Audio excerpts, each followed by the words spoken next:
Where did your childhood bully end up? Prison. I was doing marketing for small non-profit that was contracted to the marketing firm I work for. I was scheduled to go out and interview some of their clients, and I later turned those interviews to press releases. One of the clients was an older, disabled man who had custody of his granddaughter. I immediately recognized the last name and asked if he was related to, fake name, Terry Macbeth. The man informed me he was Terry's foster father. He said that Terry hopped around from job to job because of constantly getting fired, could no longer support his daughter, and eventually started selling opioids. He got caught and is now serving a buttload of time. As a kid I would have been ecstatic to hear this news, but as an adult it was depressing. Sure, the guy kicked my ass a few times when we were teens, but that doesn't mean he deserved all of this. I know this trick.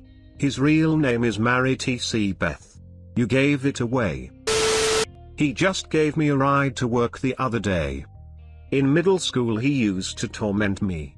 I can't even explain the shit he used to put me through. Spit in my face in front of my girlfriend once. I tried to fight him but two of his friends backed him up and I lost. Bad. Used to rip on me openly, loudly, and mercilessly in class. Just the worst. Sometime way after high school we both ended up in rehab together trying to get clean. We bonded in there. Discussed our fucked up childhoods and he sincerely apologized. Now he's one of my best friends. My car is currently in the shop and he's been giving me a ride to work every day while it's being worked on. He's divorced, has a kid, a decent job, and a 3-bedroom apartment. So I'd say he's doing about average. This is surprisingly wholesome. Amazing story. Thank you for sharing, makes me think there's hope for people out there. Between the ones who tormented my friends and I. Number 1, hard to find. Can't find any social media. Uncommon last name, 2. Number 2, works construction. Married with kids. Seems okay. Number 3, died of a seizure when he was 23. And number 4, killed his sister. Recently paroled. That went from wholesome to fucked up like that. Shit just went from 0 to 100 real fucking quick.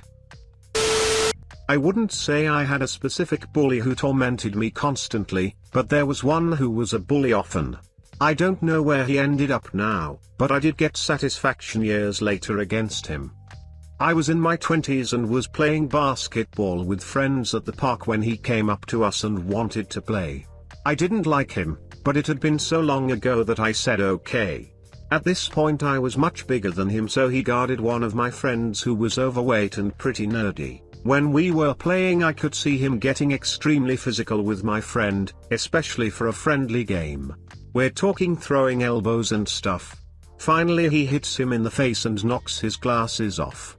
I finally had enough and said something like, "Motherfucker, you need to back off or I'll start guarding you and you aren't going to like what happens to you then." As I said, at this point I was much bigger than him, and when I said that, you could tell he was intimidated and he immediately apologized and started playing like a normal game. I'm sure it's not as good as other people's stories, but it felt good to stand up to him and know that in that moment he was scared of me. Also, considering he was still trying to bully people in his 20s, I'd be surprised if anything has changed. Good job. Dead. We're from a tiny mountain town. He thought he was some sort of nagster, went to California to join up with a gang and got shot dead within a year. I felt horrible for his mom, not even because the kid died, but because she came back to have a funeral here for his friends and nobody showed up, because we all hated him. Ouch. I would have showed up just to make his mom feel better. His mother didn't deserve that shit. Right? Funerals are for the living anyways. I would have gone to make the mom feel better too. Just show her my support and condolences. Good for you, but I wouldn't care about the mom when I hated her son for being a bullying boss. Sucks for her, but that's the way it is sometimes. She got fat after high school.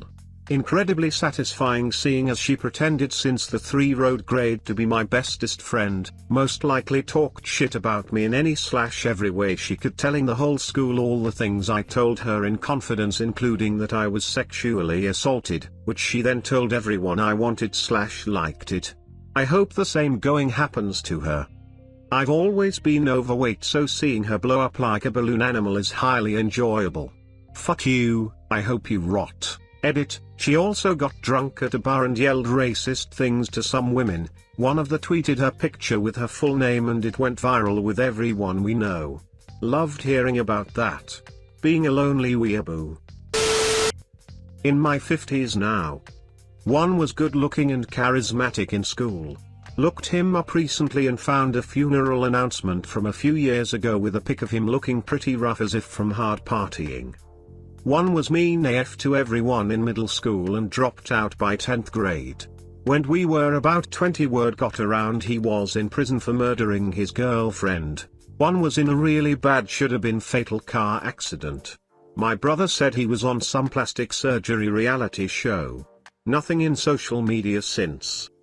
Bonus round, my stupid young crush who strung me along for years while co-blocking me from her single friends and having a boyfriend the entire time keeps asking my brother why I won't talk to her. She and that guy are both fat with myriad health issues while I'm athletic and active physically and socially. Firm body for the win. There was one girl in particular out of a group of 3. I was new, and they just made my days utterly horrible at school. My parents got involved when one day I was distraught and hurting myself. They ended up going to the reform school down the road, and I don't think any of them graduated from high school. That being said, this girl, I looked her up on Facebook one day several years ago and saw that her son had a rare brain tumor, DIPK. Initially I had mixed feelings. I felt like it was karma. I'd look her up every now and then. It was sad to watch her son pass. No matter what she did to me, she didn't deserve that. I am horribly sorry to hear that. Prayers to her and the woman's family. No one deserves that, and to anyone who thinks she did, you are a disgusting human being. She may have been a bully, but her son shouldn't be taken away because of that. Married, working a high-paying job as an engineer. Happy as a calm, as they've gotten what they wanted from life, and has resolved their mental issues and grudges. I'm happy that they found inner peace, but it's still slightly grating when I hear them being judgmental about people less fortunate than her. No matter what, saying that homeless people deserve being homeless isn't a good look on you. Random white-collar job at the same company as my brother-in-law. Hell if I know. Hell if I care. Who bothers to keep up with the assholes in life?